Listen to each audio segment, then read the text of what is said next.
அம்பாள் இப்ப சந்தோஷமா இருக்கிற நேரம். என்ன வரம் கேட்கிறோமோ கொடுக்கிற இடத்துல அம்பாள் இருக்கிறா. ஒவ்வொன்றும் ஒவ்வொருத்தரும் ஒவ்வொருடைய ஒத்துழைப்பு, ஒவ்வொரு செங்கல்லையும் ஒவ்வொருடைய பேர் இருக்கு. அந்த மாதிரி இந்த 2-3 நாட்களாக எல்லாரும் அவ்வளவு தூரம் எல்லாம் ஒத்துழைப்பு கொடுத்துட்டு இருக்கீங்க. ஒரு மாணவன், ஒரு பையன் அப்பா கிட்ட போய் மார்க் ஷீட்ல கையெழுத்து வாங்கலாம். எப்படி வாங்குவான்? அப்பா சந்தோஷமா இருக்காரா இல்ல கோபமா இருக்காரான்னு பார்த்து கையெழுத்து வாங்கலாம். சந்தோஷமா இருந்தாருன்னா என்ன மார்க் வாங்கியிருக்கான்னு பார்க்காமயே கையெழுத்து போட்டு கொடுத்துருவாரு. அது மாதிரி அம்பாள் இப்ப சந்தோஷமா இருக்கிற நேரம். 4 வேத பாராயணங்கள், மந்திர புஷ்ப பாராயணம், அவர் மேல ஸ்தோத்திரங்கள். ஏன்னா சுவாமி இறங்கி வர்றது 2 விஷயத்துக்கு தான். ஒண்ணு பூமாலை, இன்னொன்னு பாமாலை. அவர் மேல நாம பாமாலை பாடுறோம் பார்த்தீங்களா, அந்த தோத்திர பாடல்கள்னாலதான் சுவாமி இறங்கி வர்றார். அப்படி அம்மா பூர்ணமா இன்னைக்கு பூர்ண சந்தோஷத்தோட இருக்கிற தருணம் இது. தவம் இருக்கணும் அப்படின்னம்னா ஒவ்வொரு இடங்கள்லயும் போய் தவம் இருக்கணும்னு இல்லை. ஆசிரமத்திலேயோ மரத்துக்கடியிலேயோ போய் இந்த இடத்துல உங்களுடைய கவலைகளை எல்லாம் மறந்து எங்க இருக்கீங்களோ அதுக்கு பேர் தான் தவம் நினைக்கிறது. அம்பாள் 5 ஆசனங்களுக்கு மேலே உட்கார்ந்துருக்கு. என்னமோ நாம கும்பாபிஷேகம் பண்றோம், ஐயருக்கும் சாமிக்கு சம்பந்தப்பட்டது அப்படின்னு இல்லாம நாங்க என்ன சொல்றோம், என்ன மந்திரங்கள் சொல்றோம், பணம் கொடுக்கிறோம், பொருள் கொடுக்கிறோம். அது மட்டும் இல்லாம என்ன பூஜைகள் பண்றோம், அந்த பூஜைகளுடைய பலன் என்ன, அந்த பூஜைகள் எங்க போய் சேருது, அதெல்லாம் நாம தெரிஞ்சுக்கணும். அம்பாள் 5 ஆசனங்களுக்கு மேல உட்கார்ந்து இருக்கிறோம். அந்த 5 ஆசனம் என்ன அப்படின்னா, கீழே ஆமையை ஆசனமாக கொண்டுள்ளார். அதுக்கு பேரு கூர்மாசனம்னு பேரு. அதற்கு மேல 5 தலை நாகம், அதற்கு பேரு அனந்தாசனம்னு பேரு. அதற்கு மேலே சிம்மாசனம், 4 வாயில்களிலும் சிம்மங்கள் அமைத்து சிம்மாசனம். அதற்கு மேலே தவமுனிவர்கள் யோகம் செய்வது போல் யோகாசனம். அதற்கு மேலே தாமரை இதழ்களிலே அம்பிகையை அமர செய்திருக்கிறார். அதில் அம்பிகை இந்த 5 ஆசனங்களுக்கு மேலே தர்மத்தை ஆசனமாக கொண்டுள்ளார். உலகத்திலே தர்மம் நினைக்க வேண்டும், அதர்மம் தொலைந்து தர்மம் நினைக்க வேண்டும் என்பதற்காக அம்பிகை தர்மத்தை ஆசனமாக கொண்டுள்ளார். வெறும் தர்மம் மட்டும் இருந்ததுன்னா பத்தாது, அந்த தர்மம் செய்யறதுக்கு ஒரு ஞானம் வேணும். அதனால அம்பிகை ஞானத்தை ஆசனமாக கொண்டுள்ளார். தர்மமும் ஞானமும் மட்டும் இருந்தா பத்தாது, வைராக்கியம் எடுத்த காரியத்தை நடத்திய தீர்வு. நீங்க கங்கணம் கட்டி உட்கார்ந்துருக்கீங்க பார்த்தீங்கன்னா, அது பேர் தான் வைராக்கியம். அந்த வைராக்கியத்தை அம்பிகை ஆசனமாக கொண்டுள்ளார். அதற்கு மேல ஐஸ்வர்யம். ஐஸ்வர்யம்னா அவருடைய அனுகிரகம். திருவாசகத்தில் ஒரு வாக்கு வரும், அவன் அருளாலே அவன்தான் வணங்கி. அவனுடைய அருள் இருந்தா தான் அவனுடைய தானம் வணங்க முடியும். ஏன்னா 2-3 வருஷத்துக்கு முன்னாடி நாம கும்பாபிஷேகம் பிக்ஸ் பண்ணணும். போன ஆவணியில, அதுக்கப்புறம் வைகாசியில, தை மாசம், இப்படி நாம ஒரு தேதி முடிவு பண்ணிட்டே இருந்தோம். அம்பாள் என்ன சொல்றா, நான் எப்ப நினைக்கிறனோ, நான் எப்ப இங்க வந்து உட்காரணும்னு நினைக்கிறனோ அப்பதான் நான் வருவேன். நமக்கு எவ்வளவு பணபலங்கள் இருக்கலாம், எத்தனையோ இது இருக்கலாம். ஆனா எவ்வளவு துரிதமா நாம வேலைகள் பண்ணுவாங்களோ, இந்த பிராபலங்கள் எல்லாம் தீரணும். இந்த பிராபலங்கள் எல்லாம் தீர்ந்ததுக்கு அப்புறம் நான் இங்க வந்து உட்காரல. கொரோனா காலங்கள்ல நாம எவ்வளவு அவதியுற்றோம்னு தெரியும். எத்தனையோ பேர் சிரமத்துக்கு ஆளானோம். இனிமேல் இந்த மாதிரியான ஒரு வியாதிகள் எல்லாம் நமக்கு வரக்கூடாது. அம்பாள் பூர்ணமா இருக்கணும். அம்பாளுக்கு பேரு சீதலான்னு ஒரு பேரு. சீதலா மாரியம்மன். உஷ்ணத்தை தவிர்த்து குளிர்ச்சியை கொடுக்கக்கூடியவள் மகாமாரி. இந்த 3 நாளைக்கு மழை இல்லாம இருந்துட்டா பரவாயில்லையா அப்படின்னாங்க எல்லாரும். மழைக்கு அதிபதியும் அவதான். மாறி இல்லைன்னா ஒண்ணுமே இல்லை. மாறியனால மழையை பெஞ்சுட்டு இருக்குது.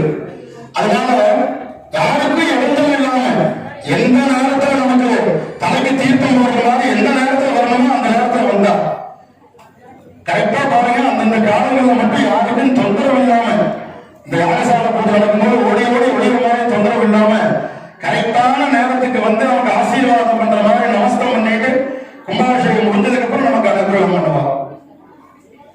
அப்படி அம்பாள் பூர்ணமான திருப்தியோடு இருக்கிறார். ஒவ்வொரு காலமும் பார்த்தீங்கன்னா ஒவ்வொரு காலமும் ஒன்னோட ஒண்ணு அலங்காரம் நமக்கு அதிகமாகிட்டே வருது. இதுக்கெல்லாம் என்ன காரணம் அப்படின்னா, நீங்க எல்லாம் வச்சிருக்கிற ஒரு ஈடுபாடு. ஏன்னா நாம எந்த அளவுக்கு அம்பாள் மேல பக்தி சக்தியோடு பாடுபடுறோமோ அந்த அளவுக்கு நாம ஒரு மடங்கு அன்பு அவர்கிட்ட காமிச்சோம்னா 100 மடங்கு அன்பை நமக்கு திருப்பி கொடுப்பான். பேங்க்ல எப்படி டெபாசிட் செய்யணுமோ அது மாதிரி அவன் என்ன கொடுக்கணுமோ அதை விட 100 மடங்கு அவன் கொடுப்பான். அதாவது அபிராமி அந்தாதியில் 100 பாடல்களும் அம்பிகை மேல பாடியிருக்கு. அந்த அம்பிகை மேல பாடின பாட்டு பொருந்திய முப்புரை செப்புரை செய்யும் புனர்முறையால் வருந்திய வஞ்சி மருங்குள் மனோன்மணி வாரசலையோன் அருந்திய நஞ்சு அமராக்கிய அம்பிகை. நீலகண்ட பெருமான் விஷத்தை உண்டதுக்கு அப்புறமா அருந்திய நஞ்சை அமராக்கிய அம்பிகை இதை கருத்துக்கிட்டு அம்மா குடிச்சிடறான். அது அமதமா மாறிது. அமராக்கிய அம்பிகைன்னு சொல்லுவாங்க. உலகத்திலேயே சக்தி அப்படின்னா அம்மா இருந்தா அந்த சக்தி ரூபமாக தான் நாம பெண்களை பார்க்கிறோம். அவங்களால முடியாத எதுவுமே இல்லை. ஒரு அரக்கன் தவம் இருந்தா தவம் இருக்கும் போது என்ன வேண்டிக்கிறான், எனக்கு எல்லா ஆயுதங்களாலையும் மரணம் வரக்கூடாது அப்படின்னு வேண்டிக்கிறான். பெண்களால மரணம் வந்தா என்ன பண்ணுவேன்னு கேட்கும்போது அந்த அரக்கன் சொல்றான், எந்த பொருள் என்ன அழைக்க முடியும், எந்த பொருளுக்கு அந்த சக்தி இருக்குது, ரொம்ப திமிரா பேசுறான். அப்பதான் எல்லா தேவர்களும் பொம்பளையை கேவலமா நினைக்கிறான். பெண்களை கேவலமா நினைக்கும் போது எல்லா தேவர்களும் ஒன்று சேர்ந்து ஒரு பராசக்தியை உருவாக்குறாங்க. அந்த பராசக்தியை உலகத்திற்கு எல்லாம் எத்தனை கோடி மந்திரங்கள் ஜெபம் பண்ணணுமோ அத்தனை கோடி மந்திரங்களை உருவாக்கி ஒரு அம்பாவை உருவாக்குறாங்க. அப்படியே வானளவோட நிற்கிறான். அப்படியே 8 கையோட. அவளை பார்க்கும் போதே பயமா இருக்கு. நம்ம வீட்டு பொம்பளைங்களாம் ஒரு வார்த்தை சொல்லுவாங்க, அளவுக்கு மீறி போனீங்கன்னா நான் பத்திரகாளியா மாறிடுவாங்க. வீட்டு பொம்பளைங்க எல்லாருமே ஒரே அளவோடு அவங்ககிட்ட பாசமா இருக்கிறவங்க அன்னபூரணியா இருப்பாங்க. அந்த லெவல் மீறி போகும்போது பராசக்தியா மாறிடுவேன்னு சொல்லுவாங்க, பத்திரகாளியா மாறிடுவோம். அது போல பெண்கள் தான் மகாசக்தின்னு சொல்றது. அதனால அவங்க செய்யக்கூடிய பூஜை, வீட்டுல செய்யக்கூடிய பூஜை, நிறைய கணவன்மார்கள் போயிட்டு வெளியில போயிட்டு நிம்மதியா வீடு வந்து சேர்றாங்கன்னா அவங்களுடைய பிரார்த்தனை தான், அவங்களுடைய மாங்கல்ய பதம் தான். அந்த மாங்கல்ய பதத்தை கொடுக்கக்கூடியது யாரு? அம்பாள் தான். அதுக்குத்தான் எந்த மந்திரத்திலையும் இல்லாத ஒரு சக்தி லலிதா சகஸ்ரநாமத்துல சாயந்தரம் அர்ச்சனை பண்ணுவாங்க. குங்குமத்தினாலையும் அரளிப்பூனாலையும் சுத்தி 5 பேர் நின்றுட்டு அர்ச்சனை பண்ணுவாங்க. அந்த அர்ச்சனையில முதல்ல வர்ற வாக்கியம் ஸ்ரீ மாத்திரே நமஹா அப்படின்னு. மாதா, அம்மா நீதான் எல்லாத்துக்கும் உலகத்துக்கே பராசக்தி. இந்த கோவிலுக்கு முன்னாடி இருந்து செய்யறவங்க கேட்டு பாருங்க, தூங்கி ரொம்ப நாள் ஆயிருக்கும், 4 வருஷம் ஆயிருக்கு. ஒவ்வொரு நாளும் ஐயா கேட்காத நாள் எப்ப சாமி கும்பாபிஷேகம் பண்ணலாம், போன ஆவணையில இருந்து எல்லாருக்கும் இது மேல வருது. எப்ப கும்பாபிஷேகம் பண்ணணும், சீக்கிரமா கும்பாபிஷேகம் நாம செய்து முடிக்கணும். ஏன்னா இந்த காலங்கள்லாம் கொரோனா காலம் எல்லாம் முடிஞ்சு அவங்களுக்கு நல்லா கிராண்டா பண்ணணும்னு அவங்க நினைச்சிருக்கிறாங்க. அதுக்காகவே இவ்வளவு நாள் அப்படியே தள்ளி தள்ளி போட்டு வந்து இப்பதான் அதை செய்யக்கூடிய ஒரு நேரம் இப்பதான் தரஞ்சு வந்திருக்குது. இந்த மாதிரி ஒரு நேரம் நமக்கு எல்லா நாளும் கிடைக்காது. அதுக்குதான் ஒவ்வொரு நேரம் சுவாமி அமைதியா இருங்க, கொஞ்சம் எல்லாம் இதா இருங்க அப்படின்னு. இத்தனை செலவு பண்ணி இத்தனை சிவாச்சாரியார்களை வச்சு இத்தனை குண்டம் போட்டு கும்பாபிஷேகம் செய்தாகணுமா? சிம்பிளா ஒரு குண்டம் போட்டு பண்ணிக்க கூடாதா? இத்தனை செலவு ஏன் போய் பண்ணணும்? ஒண்ணுமில்ல, ஒரு சாதாரண மனுஷன், ஒரு எம்எல்ஏ, எம்பி, அந்த ஒரு மனுஷனுக்கு எதுக்கு அத்தனை கார் போகுது, அத்தனை வாகனங்கள் போகுது, அவ்வளவு பாதுகாப்பு? அப்ப ஒரு சாதாரண மனித பிறவிக்கே அவ்வளவு தூரம் அத்தனை சேவைகள் எல்லாம் போகுது. அப்ப உலகத்தையே காத்து ரட்சிப்பவர் பராசக்தி. அப்ப அவளுக்கு நாம யஜ்ஞசாலை போடும் போது இந்த 4 வாயில்கள் வச்சிருக்காங்க. 4 வாயில்களிலும் ஒவ்வொரு மாந்திர தோரணம், வாழை மரம் கட்டியிருக்காங்க. ஒவ்வொன்றிலையும் ஒவ்வொரு தேவதைகள் இங்கே குடியிருக்கிறாங்க. சபரிமலை போகும்போது எல்லாரும் பார்த்திருப்பீங்க. சபரிமலை போகும்போது எல்லாரும் இருமுடி கட்டுவாங்க. அந்த இருமுடியில என்ன பேரு அப்படின்னா, திருவாசகத்தில் ஒரு வாக்கு வரும், அறம் என்னும் கயிற்றால் கட்டி, நம்முடைய பாவங்களை ஒரு கயிற்றால கட்டி நம்முடைய புண்ணியங்களை ஒரு கயிற்றால கட்டுறோம். இந்த பாவத்தையும் புண்ணியத்தையும் தான் கட்டி இங்கிருந்து சபரிமலைக்கு சரணம் சொல்லிக்கிறோம். ஏன்னா வேற தோல் மேல தூக்கிட்டு போனா தோல் வலிக்கும். வலிக்காத ஒரு இடம் எது அப்படின்னா நமக்கு தலக்கணம் இல்லாம இருக்கிறதுனாலதான் தலைக்கு மேல இருமுடியை வச்சுக்கிறோம். தலக்கணம் வரக்கூடாது. நமக்கு மேல யார் இருக்கா? எம்பெருமான் இருக்காரு, தெய்வம் மேல இருக்குது அப்படிங்கிற எண்ணம் வரணுங்கிறதுக்காகத்தான் தலையில நாம இருமுடியை வச்சு சரணம் சொல்லிட்டு மேல ஏறும்போது அந்த கஷ்டம் தெரியறது இல்லை. அதே போல மேல்மருவத்தூருக்கு போவாங்க, சமயபுரம் போவாங்க. ஏன்னா சமயபுரம் மகாமாரி அவனை இந்த இடத்துல நாம நினைச்சுக்கணும். அவனாலதான் இவ்வளவு சீக்கிரம் நமக்கு கோவில் கும்பாபிஷேகம் நடக்கிற அளவுக்கு கொண்டு வந்து விட்டு இருக்கிறான் அந்த அம்பாள் தான். அதனால எல்லாரும் கும்பாபிஷேகம் முடிஞ்சுன்னு ஒரு தடவை எல்லாரும் ஒரு தடவை போய் அவனை போய் பார்த்துட்டு வாங்க. ஏன்னா எத்தனையோ காரியங்களுக்கு இடையூறாக இருந்தது பூரா அவர்கிட்ட போய் தான் நிவர்த்தி ஆயிருக்கு. அந்த மாதிரியான ஒரு அம்மா நமது சமயபுரம் மகாமாரி, புன்னைநல்லூர் மகா, இதுக்கு எல்லாமே கெட்டாப்த டிபார்ட்மெண்ட் எங்க இருக்குது? சமயபுரம் தான். அவருடைய அனுகிரகம், அவருடைய தீர்த்தம், அவருடைய பிரசாதம் போட்டு தான் இங்க கால் போட்டோம். ஒவ்வொன்றுமே அவருடைய அனுகிரகத்தினாலதான் நடந்திருக்குது. அக்கா தங்கைகள் மாதிரி இந்த மாதிரி அம்பாளெல்லாம் எங்கெல்லாம் இருக்காளோ அங்கெல்லாம் போய் நாம அவருடைய அனுகிரகத்தை வாங்கிட்டு வரணும்.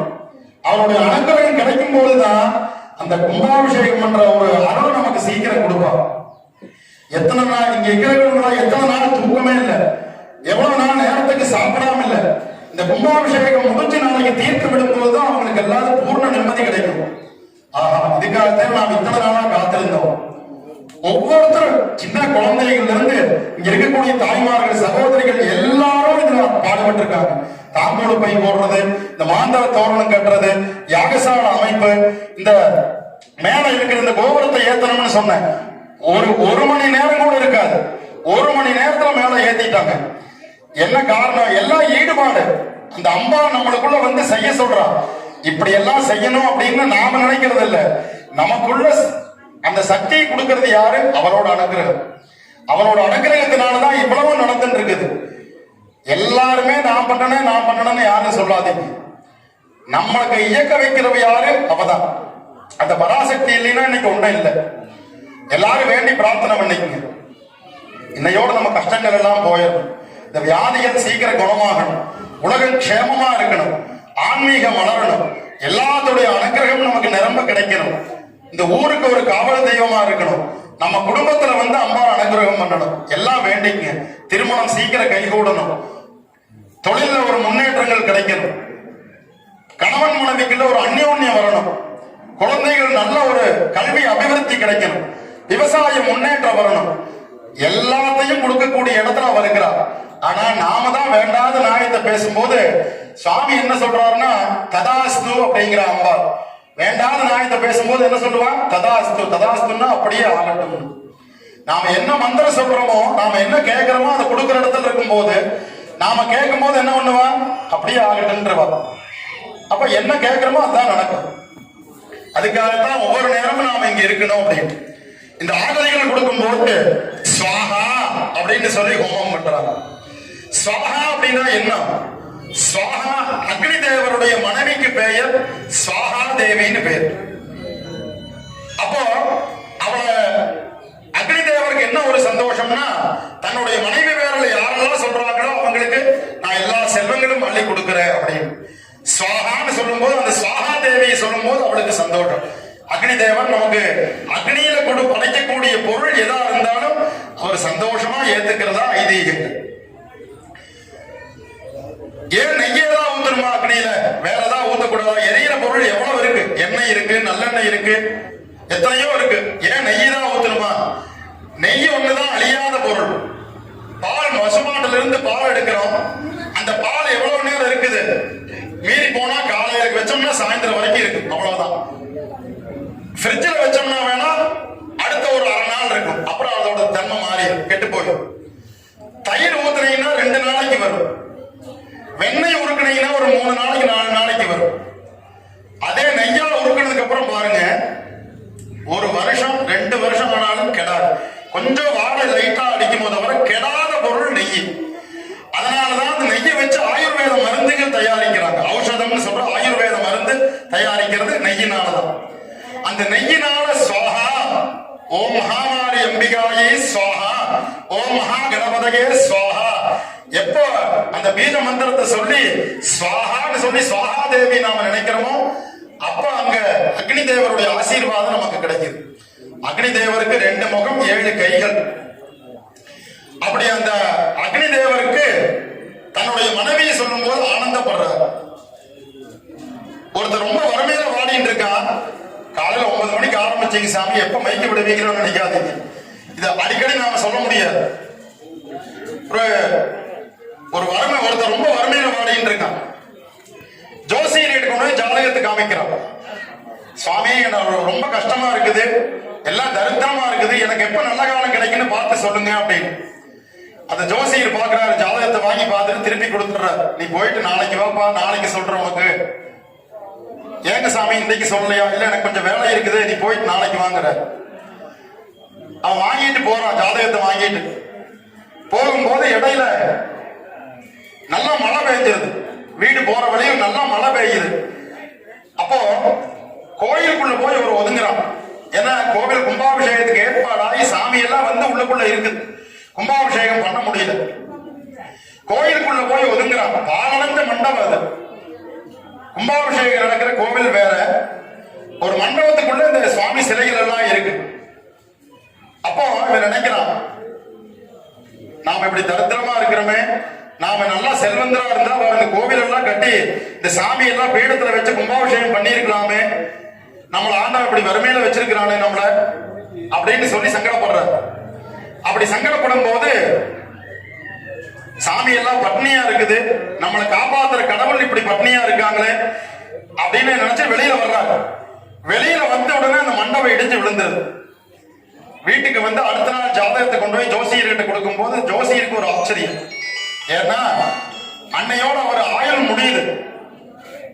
ஏன்னா ஜாதகத்தை எப்ப கொண்டு போய் கொடுக்கிறார் முதல் நாளோ அன்னைக்கே அவரோட ஆயுள் முடியுது. ராத்திரி 12 மணிக்கு மேல இருக்காத மனுஷனை ஏன் போய் நாம சொல்லி தொந்தரவு பண்ணணும் அப்படின்ட்டு, நாளைக்கு வாங்க, நாளைக்கு வரமாட்டார்னு நினைச்சு கொடுத்தாரு. நீ போய் நாளைக்கு வாங்க. அவர் உயிரோடு வந்தோன்னு எனக்கு ஆச்சரியம். எப்படி இது நடந்தது அப்படின்னு கேட்கும் போது, ஒண்ணு இல்ல, உங்ககிட்ட பார்த்துட்டு போனேன், நீங்க நாளைக்கு வாங்கன்னு சொல்லிட்டீங்க. நான் போயிட்டு இருந்தேன், இடையில ஒரு மழை பெய்ஞ்சதுனால ஒரு மண்டபத்துல ஒதுங்கினேன். சுவாமி எல்லாம் அங்க இருந்தது. இதெல்லாம் நான் செல்வந்தனா இருந்தா இதெல்லாம் கட்டி கும்பாபிஷேகம் பண்ணலாமே நினைச்சேன் அப்படின்னு. அவ்வளவுதான், அவனுக்கு தீர்க்க ஆயுள் வந்தாச்சு போகும். கும்பாபிஷேகம் பண்ணலாம் அந்த நினைச்ச எண்ணத்துக்கே, அந்த எண்ணத்துக்கே அவருக்கு அந்த ஆயுள் நீட்டி கொடுத்திருக்காரு. மரண தோஷம் போயிருச்சு அவர். நாம கும்பாபிஷேகம் பண்ற அளவுக்கு நம்ம அம்பாள் கொண்டு வந்து விட்டுருக்கான்னா, யம தர்மராஜன் எல்லாம் 100 அடி 500 அடி தள்ளி நிற்பான் நம்ம கிட்ட இருந்து. ஏன்னா நாம எல்லாருமே இப்ப அம்பாள் கிட்ட ஐக்கியம் ஆயிட்டோம். அம்பாளுடைய கடைக்கன் பார்வை எல்லாத்துக்கும் அபிராமி கடைக்கண்களே அப்படின்னு சொல்ற மாதிரி அம்பாள் நமக்கு பூர்ணமா அனுகிரகம் பண்ற இடத்துல இருக்கிறான். அப்ப இந்த மாதிரியான ஒரு தர்மம் எல்லா நாளும் நமக்கு கிடைக்காது. அதுக்காகத்தான் நாம இவ்வளவு பாடுபடுறோம். வேண்டி எல்லாம் பிரார்த்தனை பண்ணிங்க. அடுத்தது இப்ப மகா தீபாராதனை. ஏன்னா நாம நினைச்சதுக்கு மேல நடந்துட்டு இருக்குது.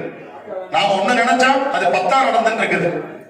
எல்லாரும் வேண்டி பிரார்த்தனை பண்ணிட்டு, அடுத்தது இப்போ சிவாச்சாரிய பெருமக்களுக்கு வஸ்திரம் சமர்ப்பிக்கப்படுகிறார்கள். அதனை தொடர்ந்து ஒவ்வொரு ஊர்ல இருந்து வந்திருக்கிறவங்களுக்கு எல்லாருக்கும் வஸ்திர சமர்ப்பணம். கோவில் கமிட்டியின் சார்பா எல்லாத்துக்கும் வஸ்திரம் வாங்கியிருக்காங்க. அந்த வஸ்திரத்தை சொல்லி கொடுத்தோம்னா தீபாராதனை